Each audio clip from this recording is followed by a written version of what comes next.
রিয়া চেয়ারম্যানের মতে 2030 সালের মধ্যে বিশ্বের অন্যতম বৃহৎ ভোক্তা বাজার হবে বাংলাদেশ। রাজধানীর লালবাগে একটি প্লাস্টিক গোডাউনে আগুন লাগার ঘটনা ঘটেছে। ঢাকার পরিবহন ব্যবস্থায় বড় সংস্কার, আসছে 400টি ইলেকট্রিক বাস। নিরাপত্তা শঙ্কায় ঢাকায় 17 নভেম্বর দুপুর থেকে বন্ধ ভারতীয় ভিসা সেন্টার।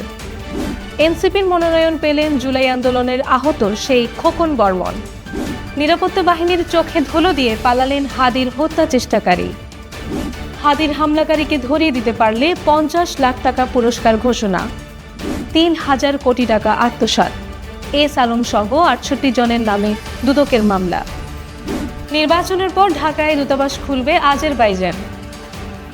যুব ভারতী স্টেডিয়ামে ভাঙচুরের ঘটনায় মেসিকে দোষারোপ করলেন গাভাস্কার।